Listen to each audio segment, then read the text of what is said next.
ሰላም ጤና ይስጥልን። 5 ደቂቃችን ጀምሯል። በዛሬው ዕለት የምናሰማችሁ ዘገባዎች በዓለም አቀፍ ጂኦፖለቲካና በሀገራችን ኢትዮጵያ ወቅታዊ ሁኔታዎች ላይ ያተኩራሉ። በአሜሪካ ሴኔት የታየው ያልተጠበቀ ውሳኔ፣ በትግራይ ፖለቲከኞች መካከል የተፈጠረው የቃላት ጦርነት እንዲሁም የኤርትራ መንግስት በድንበር ጉዳይ ላይ የሰጠው ጥብቅ ማስጠንቀቂያ በዋነኝነት የሚደመጡ ይሆናሉ። በተጨማሪም የጠቅላይ ሚኒስትር አብይ አህመድ ስለ ባህር በር አስፈላጊነት የሰጡት አዲስ ሰፊ ማብራሪያ እንዲሁም በመላው ኢትዮጵያ በጉጉት የሚጠበቀው የቴዲ አፍሮ አዲስ አልበም ጉዳይ ዝርዝር መረጃዎቻችንን ይዘንላችሁ ቀርበናል። እስከ መጨረሻው አብራችሁን ቆዩ። ለቻናሉ አዲስ ከሆናችሁ ሰብስክራይብ በማድረግ ጀምሩ። የአሜሪካና የኢራን ውጥረት።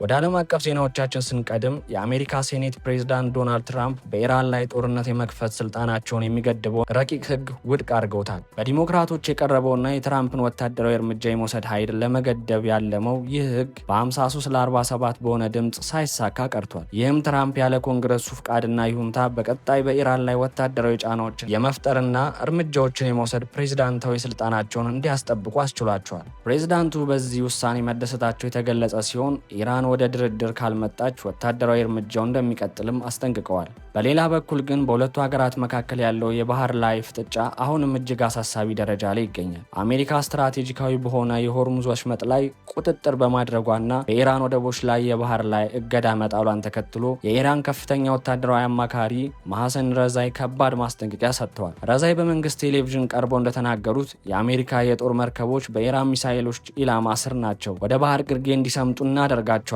ብለዋል። በተጨማሪም አሜሪካ ምድር ላይ ወረራ የምትፈጽም ከሆነ በሺዎች የሚቆጠሩ ወታደሮችን በማገት ለእያንዳንዳቸው $1 ቢሊዮን እንደምትጠይቅ በዛቻ መልክ ገልጸዋል። የኤርትራ ድንበር ማስጠንቀቂያ።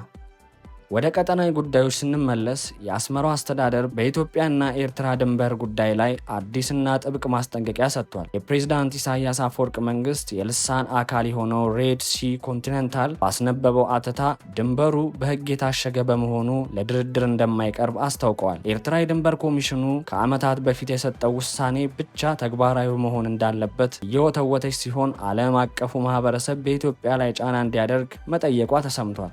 ኢትዮጵያ በበኩሏ የድንበር ጉዳዩ ዘላቂ መፍትሄ እንዲያገኝ የሁለቱን ሀገራት ህዝቦች የጋራ ተጠቃሚነትና ሰላማዊ አብሮነትን በሚያረጋግጥ የሰለጠነ ዲፕሎማሲ መፈታት እንዳለበት ብታምንም የአስመራ ወገን ግን የድርድር በሩን በህግ ሽፋን በመዝጋት የሰላም ጥሪዎችን ወደ ጎን መግፋቱን ቀጥሏል። ይህም በቀጠናው ላይ አዲስ የዲፕሎማሲ ጥላ አሳርፏል። በትግራይ ፖለቲከኞች መካከል ያለው ፍጥጫ።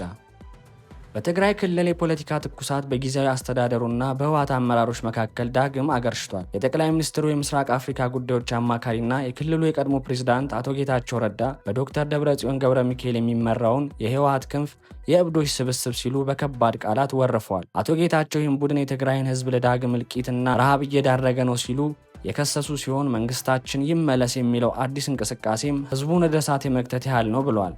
አቶ ጌታቸው አክሎም የደብረ ጽዮን ቡድን ለገዛ ስልጣኑ ማራዘሚያ ሲል የትግራይን ህዝብ መከራ እያራዘመ መሆኑን ገልጸው ከዚህ ይልቅ ጀነራል ታደሰ ወረደ የሚመሩትን የሰላም ጥረት እንደሚደግፉ በይፋ አስታውቀዋል። የደብረ ጽዮን ቡድን በበኩሉ አቶ ጌታቸው ከፌዴራል መንግስት ጋር በመሆን የትግራይን ጥቅም አሳልፈው ሰጥተዋል የሚል የመልስ ምት ሰጥቷል። ይህ ፍጥጫ በትግራይ ፖለቲካ ውስጥ ያለውን ከፍተኛ ክፍፍልና አለመረጋጋት የሚያሳይ ሆኗል። ጠቅላይ ሚኒስትር አብይና የባህር በር።